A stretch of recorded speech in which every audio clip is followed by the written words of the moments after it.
नमस्कार, आप देख रहे हैं जन टीवी में प्रीति शर्मा आपके साथ। खबरों को विस्तार से भी जानेंगे, लेकिन शुरुआत करते हैं हेडलाइंस के साथ।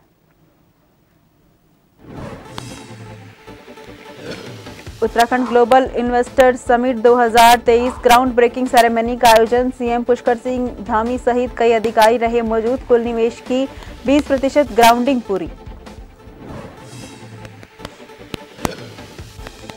रंग लाया मुख्यमंत्री धामी का प्रयास। अब देहरादून से अयोध्या, अमृतसर और वाराणसी के लिए हवाई सेवा केंद्र की मिली स्वीकृति। 6 मार्च से होगी शुरुआत।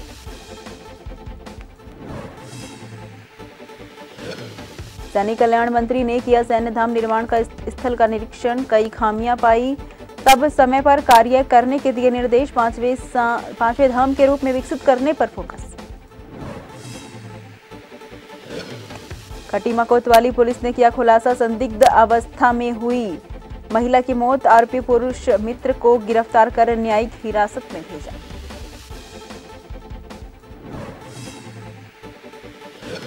उत्तराखंड में पिछले कुछ दिनों से हो रही बारिश और बर्फबारी का दौर रुका। मौसम रहेगा साफ, हालांकि कुछ पहाड़ी क्षेत्रों में हल्की बारिश के अब भी आसार।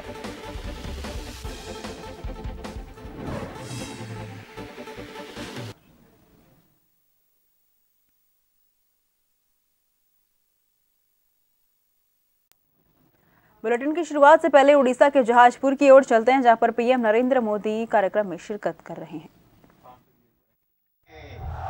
वंदे वंदे मोदी मोदी मोदी मोदी मोदी मोदी।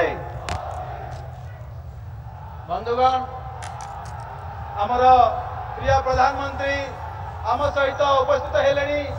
वर्तमान आमर प्रधानमंत्री को स्वागत करने आमर राज्यर सभापति श्री मनमोहन सामल को अनुरोध करुच्ची उत्तर दे स्वागत करेंगे।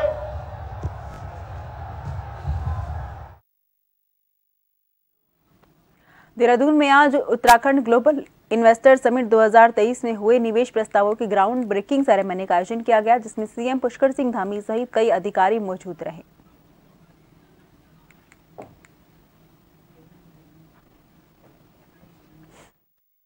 पहले दिन जब हमने, क्योंकि मेरी भी उस समय इस दायित्व में शुरुआत हो रही थी और आप सब लोगों को हमने आमंत्रित किया, आपके साथ संवाद स्थापित किया, और जब हमने आपको ब्रांड एम्बेसडर की संज्ञा दी, मेरे मुंह से अनायास ही निकल गया कि आप सब हमारे ब्रांड एम्बेसडर हैं।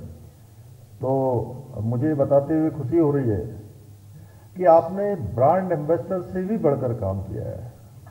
मैंने शुरुआत से लेकर अभी तक जो भी हमने ये ग्लोबल इन्वेस्टर समिट, उद्योग जगत को यहाँ आमंत्रित करने के लिए, निवेश को आमंत्रित करने के लिए जितने सारे हमने प्रयास किए, उन सभी प्रयासों को आप सब लोगों ने भी आगे बढ़ाने का काम किया।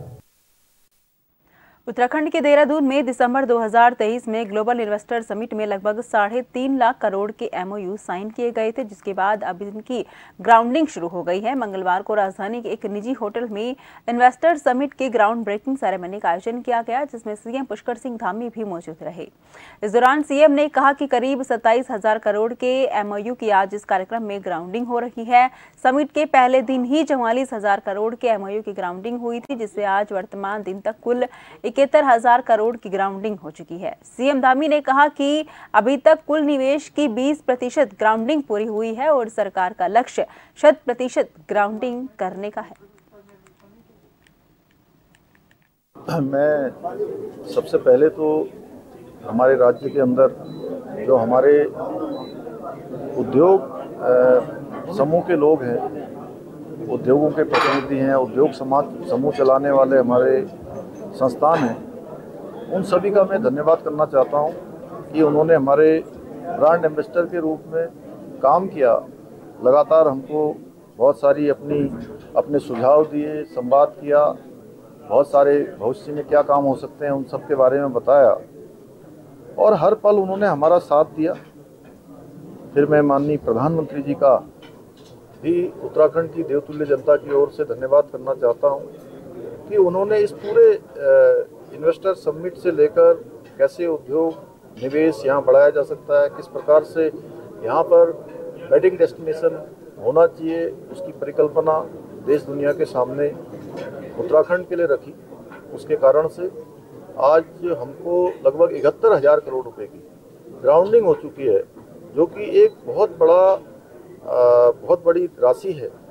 20% लगभग ये राशि है।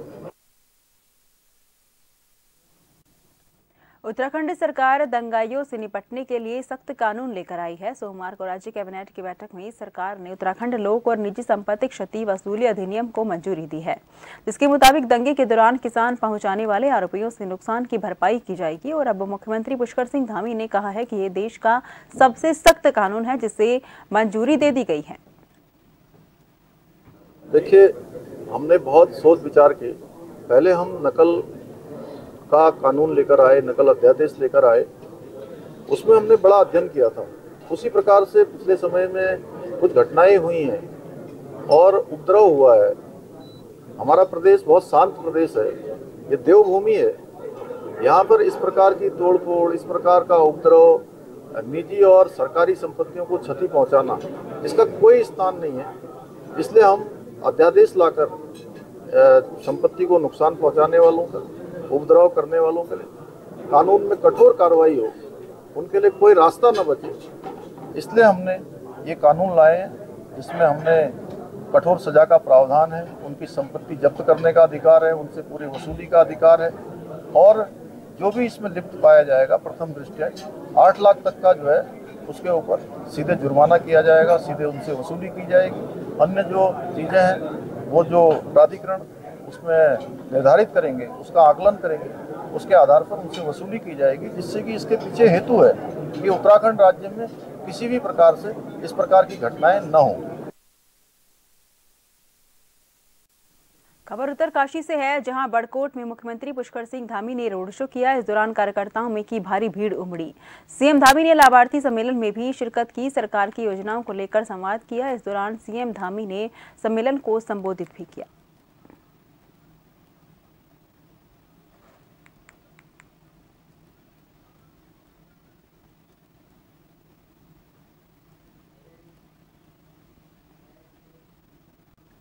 देहरादून से देश के 3 प्रमुख शहरों अयोध्या, अमृतसर और वाराणसी के लिए सीधी हवाई सेवा को केंद्र की स्वीकृति मिल गई है।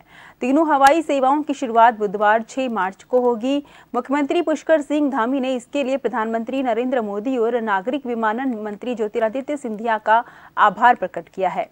मुख्यमंत्री का कहना है कि देहरादून से अयोध्या के लिए सीधी उड़ान सेवा उपलब्ध नहीं थी। श्री रामलला के दर्शन के लिए देश विदेश से बड़ी संख्या में श्रद्धालु अयोध्या पहुंच रहे हैं।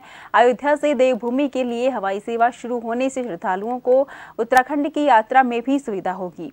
इस प्रकार देवभूमि की यात्रा पर आने वाले तीर्थयात्री भी इस सेवा का लाभ उठा सकेंगे।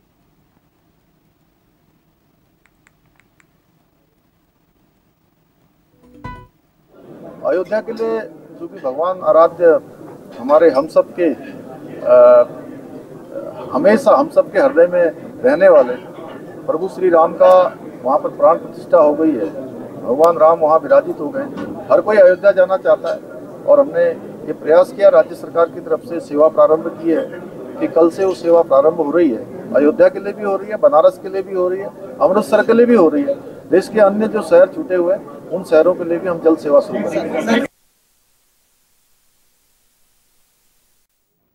सैनिक कल्याण मंत्री गणेश जोशी ने देहरादून स्थित गुनियाल गांव में सैन्य धाम निर्माण स्थल का निरीक्षण किया। इस दौरान मंत्री को निर्माण स्थल पर कई कमियां पाई गई। मंत्री ने अधिकारियों और निर्माणदायी संस्था के अधिकारियों को तय समय पर कार्य करने के निर्देश दिए। सैनिक कल्याण मंत्री गणेश जोशी ने कहा कि सैन्य धाम का निर्माण 5वें धाम के रूप में होना है। ऐसे में इस जगह पर कोई कमी न रहे। इसके निर्माण के बाद चारों धामों की भांति सैन्य धाम को देखने के लिए भी देश दुनिया से लोग आएंगे।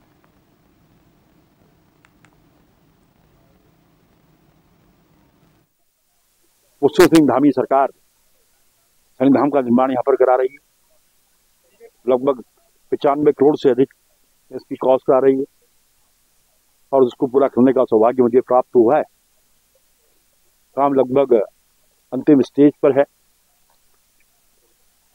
हमारी कोशिश थी कि हमको इसको आचार संहिता से पहले हम जनता को सूचित करें, लेकिन मैं यहाँ पर आया तो मुझे कुछ खामियां यहाँ पर देखने को मिली हैं, क्योंकि ये सैन्य धाम है।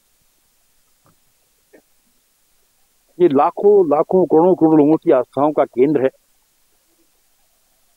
जिस सैनिक ने देश की रक्षा करते हुए अपने प्राणों की आहुति दी और उनकी बहादुरी के लिए भारत के राष्ट्रपति द्वारा उनको किसी को परमवीर चक्र, अशोक चक्र, महावीर चक्र, वीर चक्र, सेना मेडल में मेंशन इन डिस्पैच, इन पदकों से नवाजा गया।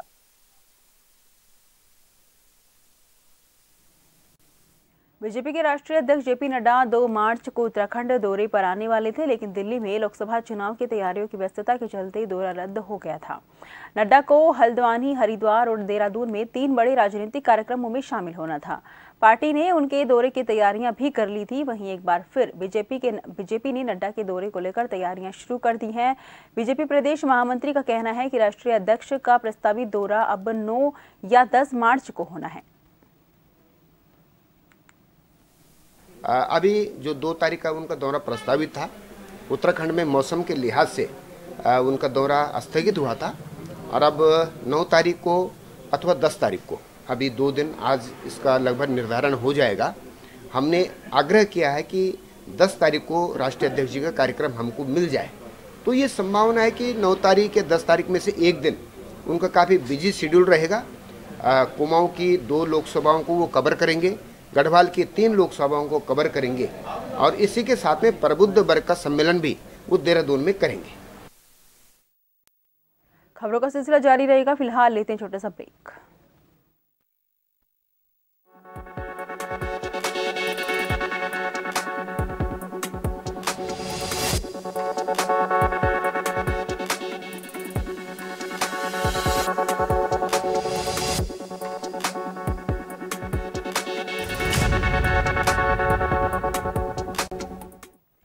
सीधा चलते हैं उड़ीसा के जहाजपुर की ओर, जहां पर पीएम नरेंद्र मोदी जनसभा को संबोधित कर रहे हैं।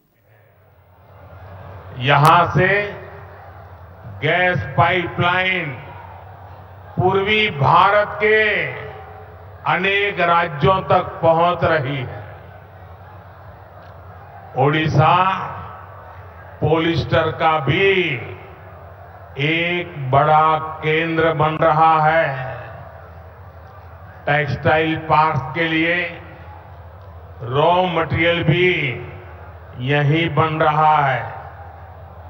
10 वर्षों में सिर्फ पेट्रोकेमिकल सेक्टर में ही उड़ीसा में 2 लाख करोड़ रुपए से ज्यादा का निवेश हुआ है। ज्यादा निवेश मतलब नौकरी के ज्यादा मौके, नौकरी के ज्यादा अवसर, यानी ये विकास कार्य उड़ीसा के नौजवानों का भाग्य बदलने वाला है। साथियों, आज जो विकास के बड़े बड़े काम हो रहे हैं, ये पहले भी हो सकते थे, लेकिन 2014 से पहले के वर्षों में कांग्रेस और उसके साथियों का पूरा ध्यान सिर्फ और सिर्फ अपनी तिजोरी में नोट भरने में लगा रहा। जो कांग्रेस सरकार कोयले को लूटकर खा जाए,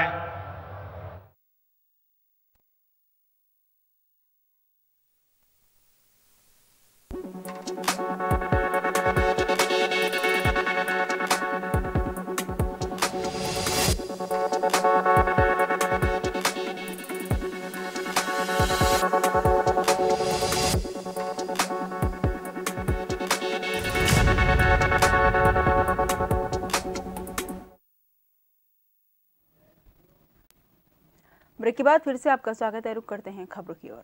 अल्मोड़ा जिले के पर्यटन नगरी रानीखेत पूर्व राज्यसभा सांसद प्रदीप टमटा ने रानीखेत पहुंचने पर कार्यकर्ताओं ने भव्य स्वागत किया। कार्यक्रम में पदाधिकारियों और कार्यकर्ताओं ने आगामी लोकसभा चुनाव को लेकर अपने अपने विचार रखे।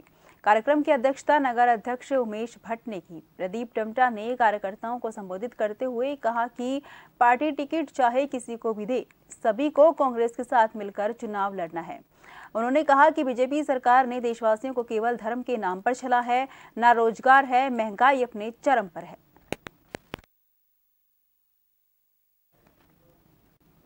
कांग्रेस पार्टी के वरिष्ठ नेता प्रीतम सिंह भले ही बीजेपी में शामिल होने की अफवाहों पर विराम लगाने की कोशिश कर रहे हों, लेकिन प्रीतम सिंह का कहना है कि बीजेपी ने अपने प्रत्याशी घोषित कर दिए हैं। ऐसे में उनको लेकर चल रही अफवाहों पर विराम लगा है।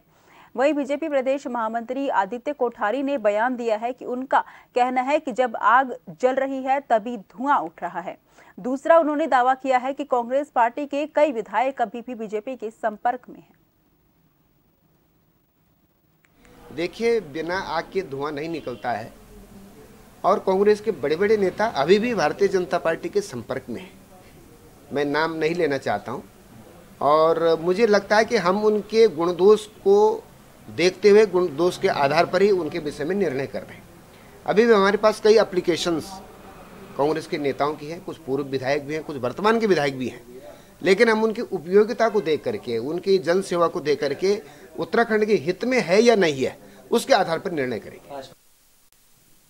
प्रधानमंत्री मोदी ने महिलाओं के सशक्तिकरण, 7 दिन के लिए चलाई गई योजनाओं और महिलाओं को आगे बढ़ाने के लिए किए गए कार्य को लेकर बीजेपी महिला मोर्चा ने मंगलवार को लोहाघाट नगर में शक्ति बंधन पदयात्रा निकालकर प्रधानमंत्री नरेंद्र मोदी को धन्यवाद दिया। यात्रा बाराकोट ब्लॉक प्रमुख विनीता फड़त्याल के नेतृत्व में आयोजित की गई। यात्रा को जिला पंचायत अध्यक्ष चंपावत ज्योति राय और चंपावत ब्लॉक प्रमुख रेखा देवी ने हरी झंडी दिखाई। सभी महिला जनप्रतिनिधियों ने पीएम मोदी को धन्यवाद देते हुए कहा कि मोदी सरकार ने महिलाओं के कल्याण के लिए लखपति दीदी, ड्रोन दीदी योजना सहित कई योजनाएं संचालित की हैं, जिनका फायदा लेकर देश की महिलाएं दिनों दिन आत्मनिर्भर बनती जा रही हैं।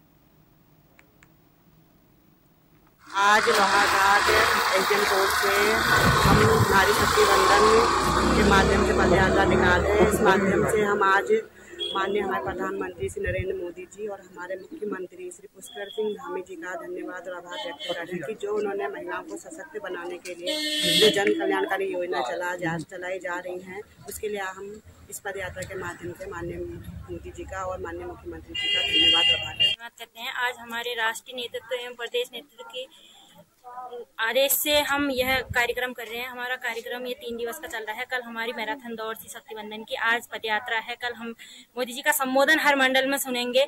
मोदी जी का धन्यवाद महिलाएं करना चाहती हैं, इसलिए हमने शक्ति बंधन यह कार्यक्रम चला है। हमारे राष्ट्रीय नेतृत्व का, प्रदेश नेतृत्व का हम बहुत बहुत धन्यवाद करते हैं।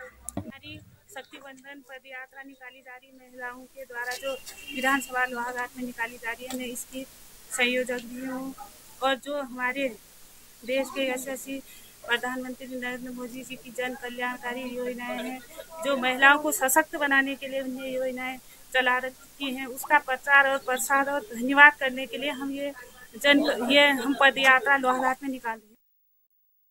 उत्तराखंड मदरसा बोर्ड के अध्यक्ष मुफ्ती शमून कासमी मंगलवार को रामनगर पहुंचे, जहां उन्होंने बताया कि 2024 में होने वाले लोकसभा चुनाव में देश में एक बार फिर से बीजेपी की सरकार पूर्ण बहुमत के साथ बनेगी और देश के प्रधानमंत्री नरेंद्र मोदी लगातार तीसरी बार देश की जनता का नेतृत्व करेंगे। उन्होंने कहा कि आज पूरे देश की जनता प्रधानमंत्री के विकास कार्य को लेकर काफी उत्साहित है और सरकार के विकास कार्यों को लेकर विपक्ष के साथ ही अन्य पार्टियों में भी हड़कंप मचा हुआ है। वहीं उन्होंने ये भी कहा कि इस बार मुस्लिम समाज के लोग भी बीजेपी के पक्ष में खुलकर मतदान करेंगे। उन्होंने कहा कि इस बार 400 के पार का नारा जनता ने दिया है और जनता का ये नारा पूरा होने जा रहा है। मैं समझता हूं कि हमारे उत्तराखंड राज्य के माननीय मुख्यमंत्री श्री पुष्कर सिंह धामी जी, उनके नेतृत्व के अंदर जिस तरह से हमारा राज्य जो है वो आगे बढ़ रहा है और आदरणीय प्रधानमंत्री जी का जिस तरह से पूरा संरक्षण हमारे स्टेट को प्राप्त है, मुझे पूरी उम्मीद है कि उत्तराखंड वासी जो है 5 सीटें बगैर किसी उसके बड़ी लीड से जिता करके भेजेंगे। कि 60 साल में तुम्हें दंगे दिए, फसाद दिए, तुम्हें मेन स्ट्रीम से काट दिया और आज 10 साल के अंदर तुम्हारे साथ कोई भेदभाव नहीं हुआ है। तो आप मंशाए खुदाबंदी को भी समझिए। मंशाए खुदाबंदी ये है कि वो जिसे चाहता है हुकूमत देता है और हुकूमत अल्लाह की तरफ से, ईश्वर की तरफ से इज्जत होती है। नैनीताल जिले के मुख्य विकास अधिकारी अशोक पांडे ने नैनीताल दुग्ध संघ लालकुआ के आंचल प्लांट का निरीक्षण किया। इस दौरान उन्होंने यूसीडीएफ के प्रशासक मुकेश बोरा और जीएम निर्भय नारायण सिंह के साथ राष्ट्रीय डेयरी विकास योजना के अंतर्गत दूध की गुणवत्ता की जांच के लिए लगभग 85 लाख रुपए की लागत से स्थापित FT1 मिल्क एनालाइजर मशीन का निरीक्षण कर बारीकी से जांच परखी। इसके साथ ही चिलिंग प्लांट, लैब सहित अन्य प्लांटों का भी निरीक्षण किया। उन्होंने दूध, दही, मक्खन, पनीर, घी उत्पादन के संयंत्र देखे और अत्याधुनिक संयंत्र को देखकर उनकी जमकर तारीफ की। इसके अलावा नैनीताल दुग्ध संघ परिसर में 85 करोड़ रुपए की लागत से बनाए जा रहे दुग्ध के अत्याधुनिक प्लांट के लिए शासन द्वारा 10 करोड़ की धनराशि स्वीकृत कर प्रथम किस्त के रूप में 5 करोड़ की धनराशि जारी कर दी है। उन्होंने अत्याधुनिक प्लांट के प्रस्तावित स्थल का भी स्थलीय निरीक्षण किया।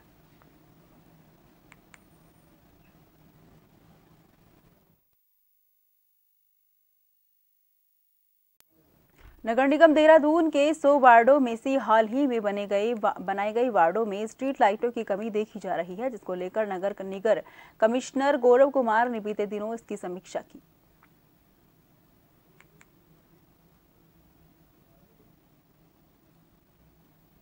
देखिए, जहाँ जहाँ नई नई लाइट्स की आवश्यकता हो रही है, नए वार्ड्स में या नई कॉलोनीज में, वहाँ पर लगातार लाइट की सप्लाई कर रहे हैं। कुछ दिन पूर्व मेरे द्वारा समीक्षा की गई थी, तो उसमें कुल 10,000 लाइट का शॉर्टफॉल था। उसमें से मुझे अवगत कराया कि 5,000 लाइट्स हम सप्लाई कर चुके हैं। 5,000 लाइट्स भी जैसे ही हमारी वेंडर कंपनी के द्वारा सप्लाई की जाती है, उनको भी फील्ड पे लगा देंगे। राष्ट्रीय युवा हिंदू वाहिनी ने धामी सरकार के काम की सराहना करते हुए सरकार से अवैध मजारों और मदरसों के लिए टास्क फोर्स बनाने की मांग की है। राष्ट्रीय युवा हिंदू वाहिनी के राष्ट्रीय अध्यक्ष अनुराग रघुवंशी ने हरिद्वार पहुंचकर प्रेस कॉन्फ्रेंस की। उन्होंने कहा कि केंद्र में मोदी सरकार और उत्तराखंड में धामी सरकार सनातन के लिए अभूतपूर्व काम कर रही है। उन्होंने मांग की कि उत्तराखंड में अवैध मदरसों और मजारों पर कार्रवाई करने के लिए एक स्पेशल टास्क फोर्स का गठन होना चाहिए, जो हवाई सर्वेक्षण के जरिए ऐसी अनैतिक गतिविधियों पर नजर रखेगी। राजनीति में ऐसे लोगों को लाने का लक्ष्य है जो अच्छी समाज सेवा कर सकते हैं। हिंदू वाहिनी में भी कार्यकर्ता ऐसे हैं। हम उत्तराखंड को मजार, मदरसा और जिहादी मुक्त बनाना चाहते हैं। सनातन धर्म की स्थापना है पूर्ण रूप से हो।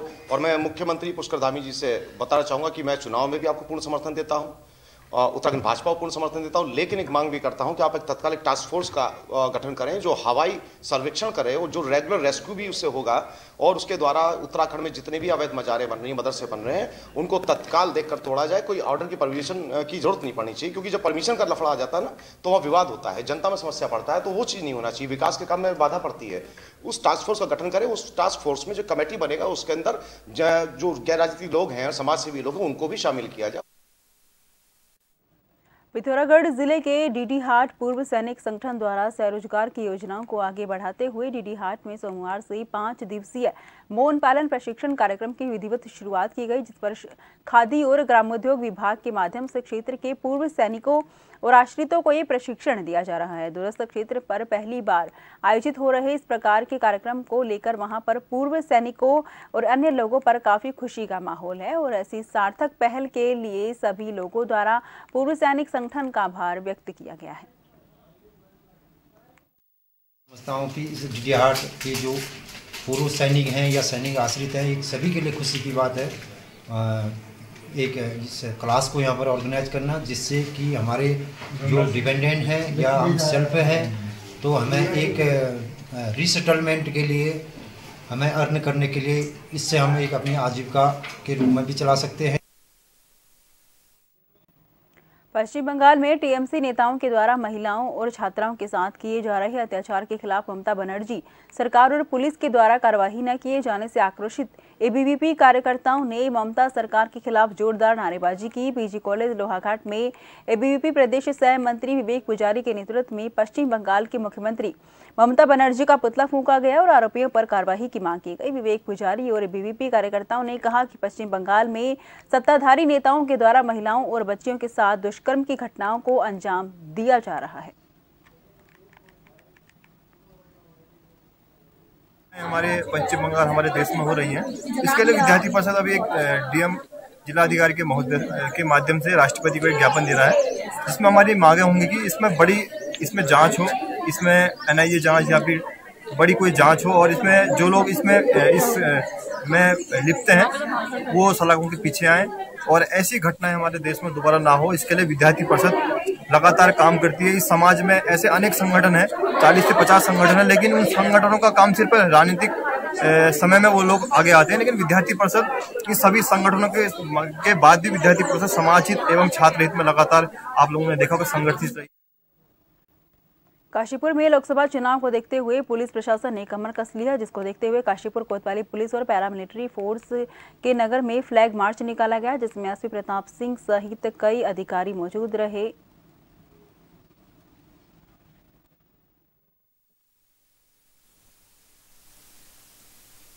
देखिए, आगामी लोकसभा 2024 का जो चुनाव है उसी के दृष्टिगत आज एसएसबी की हमें कंपनी मिली है और एसएसबी की टीम और प्लस थाने की टीम के द्वारा आज फ्लैग मार्च निकाला गया। इसमें मुख्य रूप से 2 उद्देश्य रहते हैं। पहला ये कि जो बाहर से लोग आए हैं जिनको लोकसभा चुनाव के अंदर हमारे साथ काम करना है एसएसबी को जवानों को, तो एक बार क्षेत्र की उनको अच्छे से जानकारी हो जाती है, हर लोकेलिटी उनको पता हो जाती है।